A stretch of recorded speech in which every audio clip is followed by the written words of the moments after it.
आज हम बात करने वाले हैं एक ऐसे नौजवान की जिनकी उम्र भले ही छोटी थी लेकिन हौसला हिमालय से भी बड़ा था। एक ऐसा नाम जो सिर्फ हिस्ट्री की किताब में नहीं बल्कि हर एक हिंदुस्तानी के दिल में जिंदा है, शहीद भगत सिंह। दोस्तों, ये सिर्फ बायोग्राफी नहीं, यह हिम्मत, सोच और सेक्रीफाइस की कहानी है जो हर जनरेशन को मोटिवेट करती रहेगी। तो चलिए शुरू करते हैं आज की इस वीडियो को। सबसे पहले अर्ली लाइफ। भगत सिंह का जन्म 28 सितंबर 1907 को पंजाब के एक देशभक्त परिवार में हुआ था। उनके पिता और चाचा फ्रीडम मूवमेंट से जुड़े हुए थे, इसलिए बचपन से ही उनके घर का माहौल देशभक्ति से भरा हुआ था। कहते हैं जब वो छोटे थे तब उन्होंने खेतों में बंदूक उठाने की बात कही। मतलब बचपन से ही उनके मन में देश की आज़ादी की चिंगारी थी। एक इंसिडेंट ने उनकी सोच को हमेशा के लिए बदल दी। जलियांवाला बाग मसाकर की खबर सुनकर वो वहाँ गए और मिट्टी लेकर आए। ये मिट्टी उनके लिए कसम बन गई कि वो देश के लिए कुछ करेंगे। अब बात करते हैं एजुकेशन और कॉलेज लाइफ की। भगत सिंह पढ़ाई में बहुत तेज थे और उन्हें हिस्ट्री और पॉलिटिक्स में खास इंटरेस्ट था। उन्होंने लाहौर के नेशनल कॉलेज में पढ़ाई की। वहाँ उन्होंने सिर्फ किताब नहीं पढ़ी बल्कि रेवोल्यूशन की आइडियोलॉजी समझी। वो प्लेस में पार्ट लेते थे, डिबेट करते थे और यंग स्टूडेंट को इंस्पायर करते थे। इस दौरान उन्होंने फैसला कर लिया कि वो अपनी ज़िंदगी देश के नाम करेंगे। उनके घर वाले उनकी शादी की बात करवाना चाहते थे, लेकिन उन्होंने अपना घर छोड़ दिया और एक चिट्ठी लिखी कि मेरी दुल्हन तो आज़ादी होगी। स्ट्रगल और रिवोल्यूशनरी जर्नी। भगत सिंह ने क्रांतिकारी संगठन ज्वाइन किया। उन्होंने इनजस्टिस के खिलाफ आवाज़ उठाई और सिर्फ शब्दों से नहीं, एक्शन से भी। लाला लाजपत राय की मौत के बाद उन्होंने ब्रिटिश ऑफिसर्स अंडर के खिलाफ एक्शंस लिया।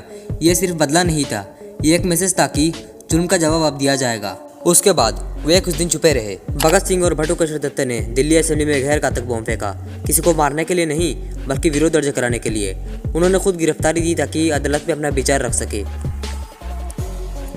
भगत सिंह ने कोर्ट में क्या कहा, नारे लगाए।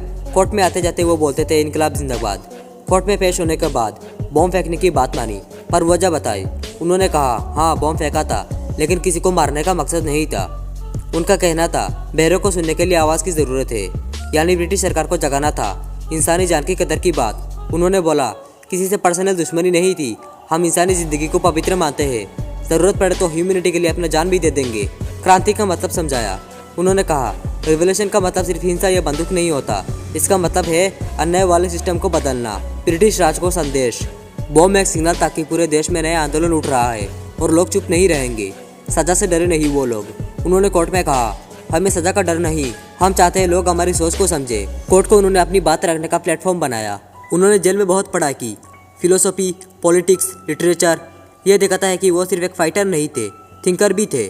सेक्रीफाइस और शहादत। 23 मार्च 1931 भगत सिंह, राजगुरु और सुखदेव को फांसी दे दी गई। भगत सिंह सिर्फ 23 साल के थे।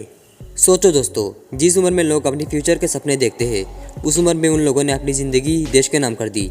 याद रखिए, ज़िंदगी लंबी नहीं बड़ी होनी चाहिए। अगर आप किसी मकसद से जीते हैं तो आपका नाम हमेशा याद रखा जाएगा। जय हिंद।